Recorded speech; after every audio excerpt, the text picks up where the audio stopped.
Hello, my name is Hobbes. I'm recapping Brian Shank's, aka Phoenix's, Intro to Whip class. First thing you want to know with whips, most important, is plane control. This whip, when you're spinning it, needs to stay at its own track. This track right here, if you're left-handed, this track right here.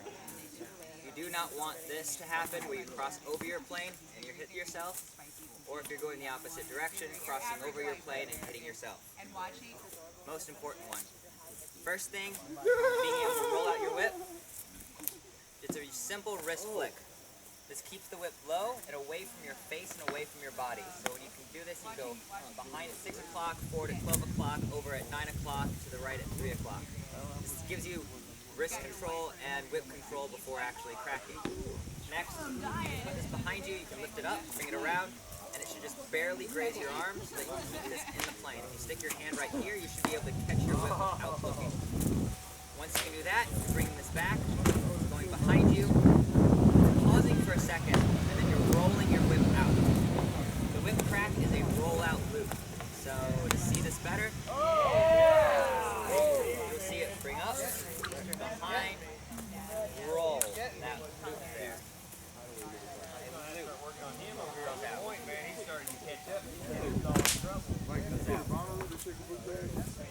The first one you're going to learn is known as a cattleman's crack. Looks like this. Stance, you want to stand with your right foot back if you're right-handed, left foot back if you're left-handed. The reason being is I can only put my arm about this far back with this hip forward, put my arm this far back with my right foot forward, right foot behind. You're bringing your whip back, lifting it up, waiting for people not to be in your way. Putting it forward, lifting it back, pausing for a second, and going forward. This is cattleman's crack. It happens about 3/4 the length. Other cracks that are in the same family of this include the overhand crack, which is more of a toss out.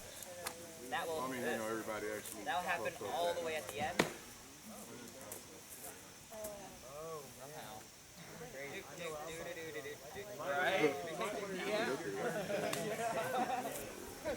All the way at the end. Wow, that's not good.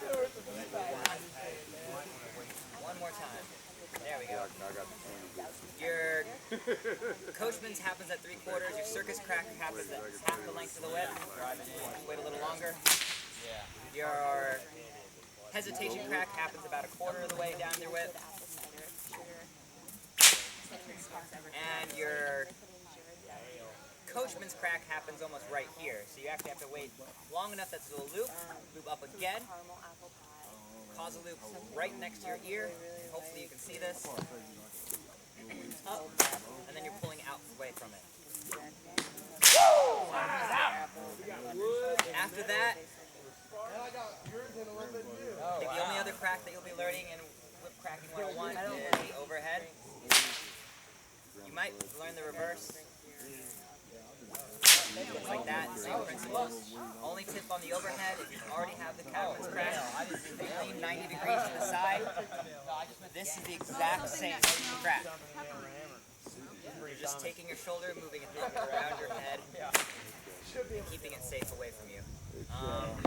Wear glasses, be safe, keep your plane control. You probably want to wear a hat if you value, or if you have long hair, things that can tangle.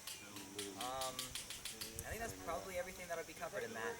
This is a recap of Brian Shank's Whip It class.